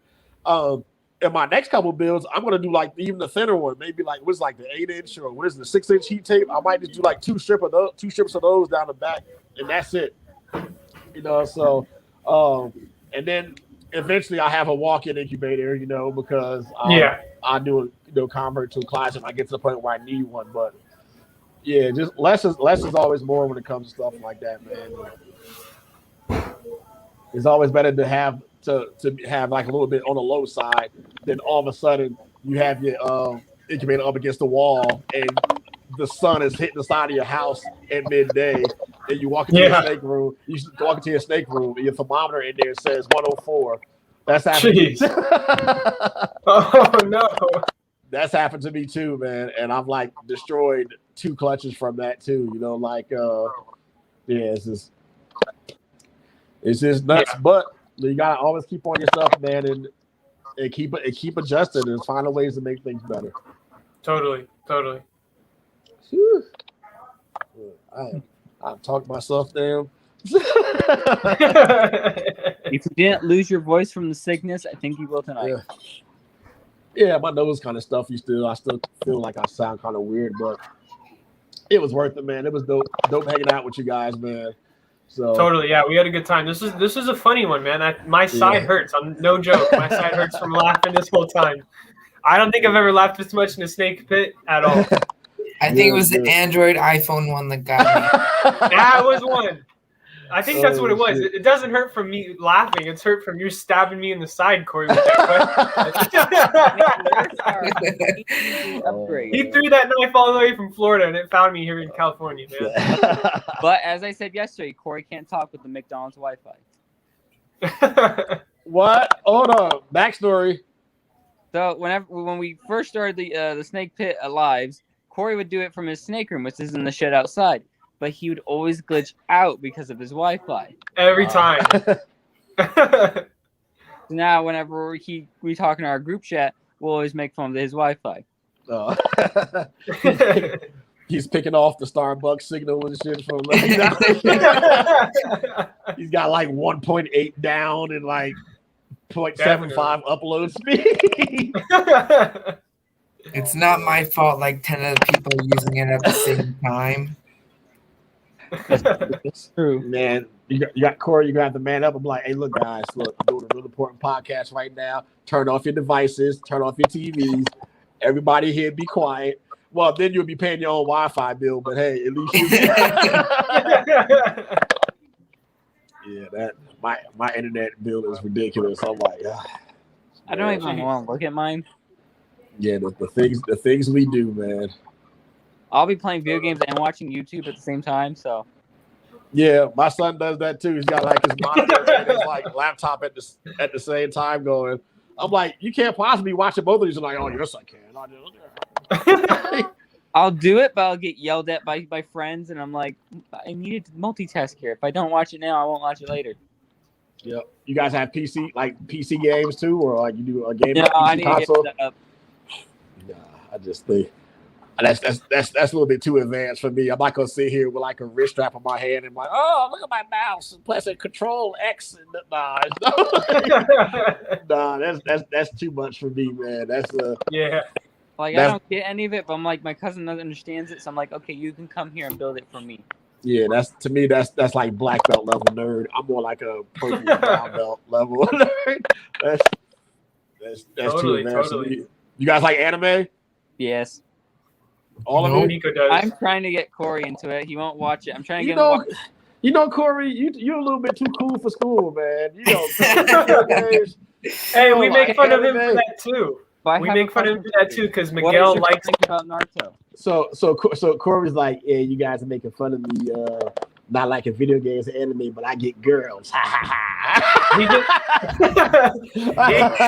He even gets likes from Miguel. Miguel likes Corey's reels. Oh my gosh, it's a joke. Oh, nice. Okay, but Antoine, how do you feel about Naruto? That's the thing. Never watched it. Okay, I was gonna say I don't have an opinion about it either way. I try to I think about getting into it, but I'm like, man, these guys, it's like generations now. Like, there's Naruto's got like kids and shit, and fucking like, it's just I need the time to like really binge it or like catch up with it and stuff like that. So I'm guessing you're a Dragon Ball guy. Yeah, I grew up on Dragon Ball. That was like pretty much all that was available on like Cartoon Network growing up. Exactly. In middle school and high school and stuff too. I mean, I even watched like GT and like the original Dragon Ball and then, like the Z and stuff too. I have sadly wasted my life watching almost every single episode of one. Yeah, so but even like the GT stuff, like I watched all the Japanese, you know, because that was the only way we could find it back in the days. So we had to like go to New York and get like the bootleg cassettes, the VHS tape. So like going back and watching it in the American dub, I'm like, they said none of this, you know, like even switching some of the names up for like Japanese to English. I'm like, for real, like, you know, like, okay. you know, like that is the question. Are you? Oh, where'd he go? Dub or he's gone. He's gone. He'll be back. Maybe Antoine's the one with McDonald's Wi-Fi. True. Oh, here he is. Lukas last week. Did the stream bump out or something? What's or, up? I said, did the stream bump out or something? What happened? That was you. It was you. All you. Don't blame it on us. That was you. We're getting aggressive now. But here's the question, Antoine. Dub or sub? I guess it depends. You know, like I like the subtitles. I'd rather have yeah. See, I'd rather have that. But the thing is, I've learned if you're watching in Japanese with the subtitles, you will see that there's a difference in how they speak. Yeah, it's they a dumb big it down difference. for Americans, in other words. Yeah. So, but I was saying before it blocked off, like I was having the fit when Mr. Satan's name got changed to Hercule in English. I was like, what the fuck? How I'm guessing somebody got offended by that or had to change it. It's so crazy. But the Japanese versions, a lot of these animes are like super wild. I'm like, man, this they dumped it down for America. Yeah. But yeah, like I followed like a lot of like manga stuff too, like back in the 90s, like Ranma 1/2 and things like that. Just like something like what they call it, like manga the comics or whatever. Just certain stuff to do, like being deployed. You got nothing else to do but like flipping through magazines and stuff. Yeah. You couldn't pay me to read somebody's magazine or comic. ain't no way in hell, bro. Right, I mean, what's available nowadays for that kind of stuff? It's no. Yeah. Like I can't stand that people like. Sometimes they're right when you watch a movie based on the book, and it's always one person come out. Oh, the book was so much better. Oh, no, it wasn't. Like not at all. Not at all. Like if you thought the Game of Thrones book was better than watching the series, I'm like, I guarantee you, your imagination was seeing Khaleesi get butt naked in that hot pot of water. Your brain did not. Your brain did not fathom Emilia Clarke naked. So shut up. Sorry, Corey. I keep forgetting you're like 12 and shit. Corey's gonna be fair to life today. No, dude. These kids have like the whole entire internet at their fingertips now. I guarantee you, I guarantee you, Corey's search history is wild. No, I want to know whose Instagram accounts he's on most. I know, right? What? Antoine, stop. I'm gonna go and see who he's following in a second. We're OnlyFans 24/7. Yeah, half of them says link in bio for all their pics. Oh man, hey, there's nothing wrong with. Hey man, no missing. We'll know he clicked on man, those random accounts. Hey man, there's nothing wrong with that at all. You know, just focus, just get that diploma. You know. Finish school, get that diploma, man, and you know, come up with a plan. You know, it's never too late. And I know adults my age just still have no idea like what they want to do with their life, and that's fine too. But just be like working towards something, you know. Yeah. But I've always had the same plan since I was 7 years old, bro. Cool. That's awesome. That's really cool. What up, Carissa? Hey, you're wild, Ed. That's my girl, man. I love her, man. So, yeah, I mean, that's me though, man. I love being silly. I love having a good time. You know, hey, I've had a great time this night. No, there's nothing wrong with that. As far as we know, we only ride this ride at one time. And yeah. If you go and do something, why do it all frumpy and having the crappiest attitude about it, man? Like, have a good time. The best memories you're gonna have when you look back at things and the time that you laughed and you joked and stuff like that too. So man, you have to enjoy what you do, because what's the point? Like, think about, like, there's going to be times when you guys as an adults, hopefully you don't, but you're going to have to do some menial job to pay bills and make ends meet that you're going to hate going to forever. But if you always have that plan where you're building up to get out of there, that's what you know what I mean? Like, that should be your focus the whole time. Like, I still have a full-time job. Like, I work for the government. I'm a contractor stuff too. I hate going into that job, but guess what? I get paid a lot. Yeah. like way too much now to just be like, oh, let me just go ask some ball pythons full time, where like I make almost $50 an hour at my job. So yeah, it's kind of walk away.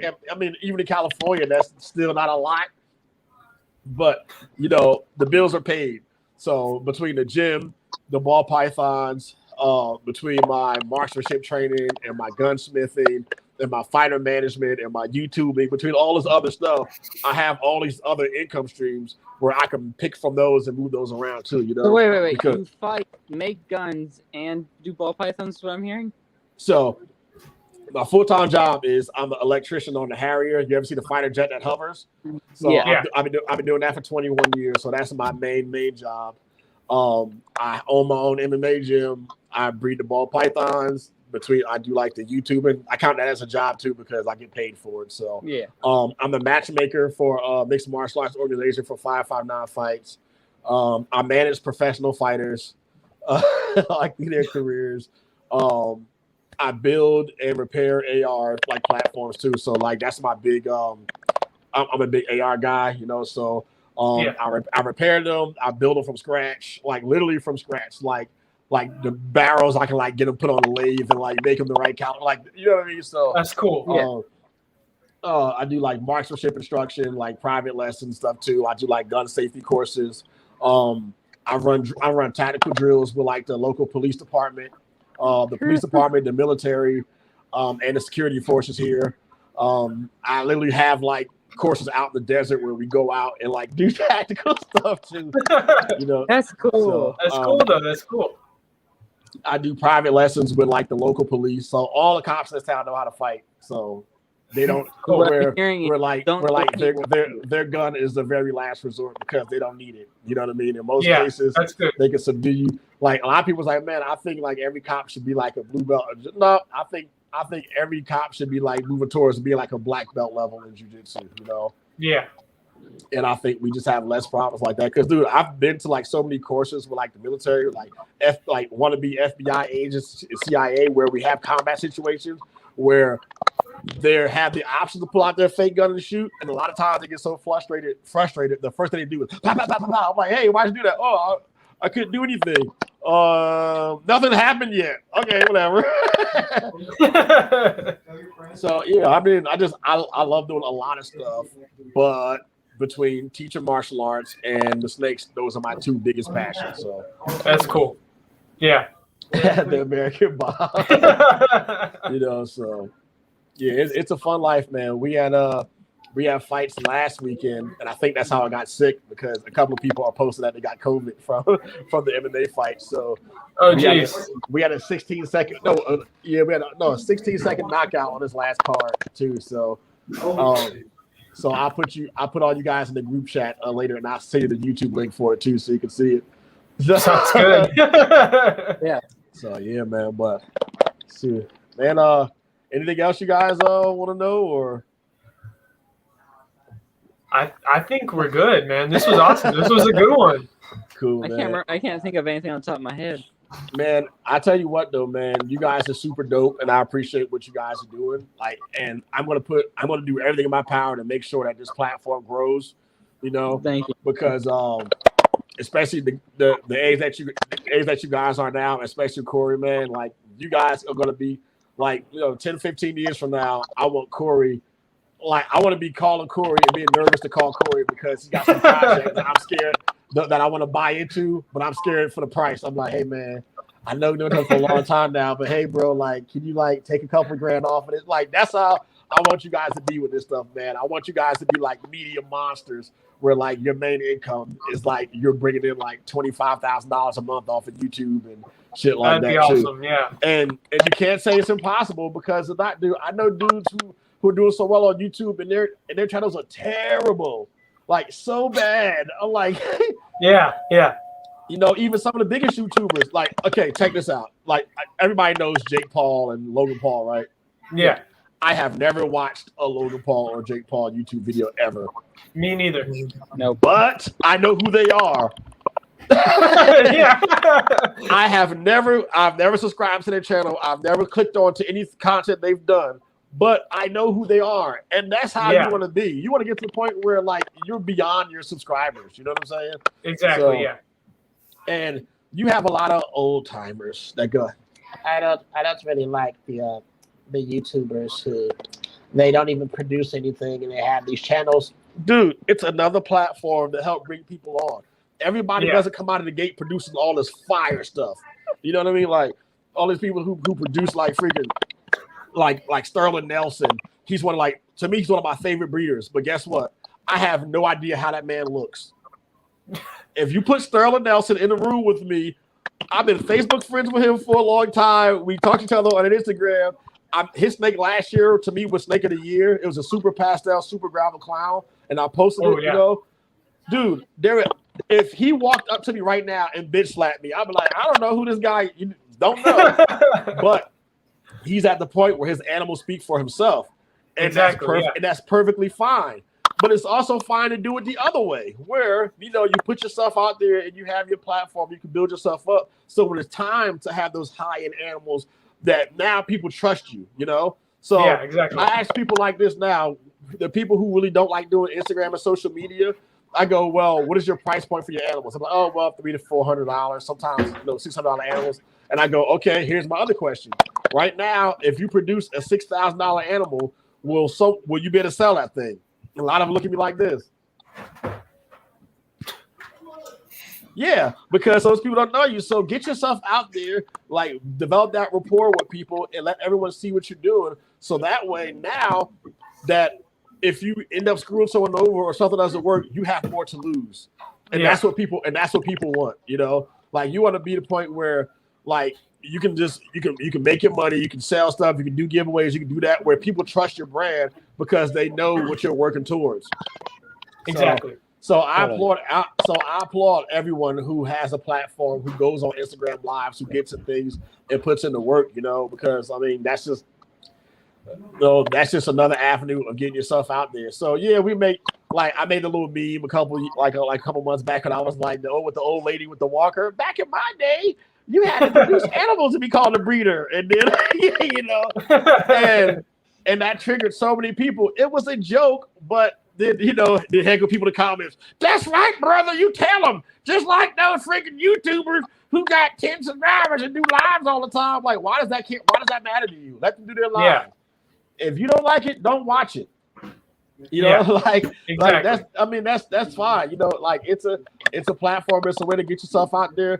Dude, reptile people 10 years ago wouldn't be caught dead on fucking video. No. Dude, most of those reptile people, just because now those people that complain, they're like the most biggest introverts, the biggest like recluses. That's why a lot of people get into reptiles because they're socially crazy. You know, the main reason why I got into reptiles too, because like women reptile breeders are like the low hanging fruit and they're easier. No, I'm playing. That was a joke. But yeah. So I mean, the people who get themselves out there do like go back and watch Justin's old videos, man. Like he was just so like closed in and super monotone. Now this dude's doing stand-up comedy. Yeah, I've seen his old videos. You know, it's hilarious. And to me, that's the scariest thing in the world, is stand-up comedy. Like I fought people in a ring like twice my size damn near and was fine doing that. But you gotta go up there and like it's easy to be, you know, funny, like real tongue-in-cheek when you just running your mouth. But now you're going on stage in front of people, be funny, go. That's terrifying. You know, but he did it, man, and I was like, man, that's nuts. He's coming. That's pretty cool. Way. And then that's why, like, you know, there's always those extremes on YouTube too, where like I try to find a happy medium. Like to me, Brian Barczyk is the extreme with his personality, and the other extreme to that is like Garrett DeMeyer, and I try to have like a happy medium in between that, you know. Yeah. So, and they both have good channels and they both do dope stuff, but I try to find that happy medium between that. Shout out to Garrett DeMeyer and Brian for that. Totally. Oh man. So, but Corey, I'm sure it's past your bedtime now. So it's getting late. And Corey don't even sleep. And Corey didn't have his warm milk yet. So and his blankie. So dude. Antoine, this man will be up until 1 in the morning texting us. Good. I mean, he's working, man. He said sleep is the cousin of death. He's laying in bed watching TV. I sleep and I die. I feel you, Corey. That's the grind right there. Totally. Good. Well, all right, Antoine. This one was awesome. I laughed so hard. I learned a lot of stuff. This was a good one. Good, man. Hope to see you guys in Anaheim. In Anaheim. Yeah. Yep. So, I'll be looking for you. So we'll hang out and act a fool together and stuff too. And if you guys need your own private security, I'm down. You know what I mean? Come on, just so you know, Anaheim, we will have Snake Pit stickers with us as well. Oh yeah, totally. I bring a bunch of stickers too, so we'll make sure we do some sticker swaps, and I'm gonna try to get some shirts done in time too, and things like that. So, but yeah man. I appreciate all you guys. I'll make sure I share the heck out of this. I'll make sure everybody's following your IGs and subscribing to this channel. And if they don't, I'm gonna kick them in their face. And if they don't, so flawless victory, yeah. Yep. So, but yeah, so High Desert Pythons everywhere, Instagram, YouTube. Appreciate you guys, man, and hope you have a kick-ass weekend. And I'm excited to see you guys soon. Totally, yeah. Thanks for joining, Antoine. Yes, sir. Thank you. Peace. What's up? Oh man.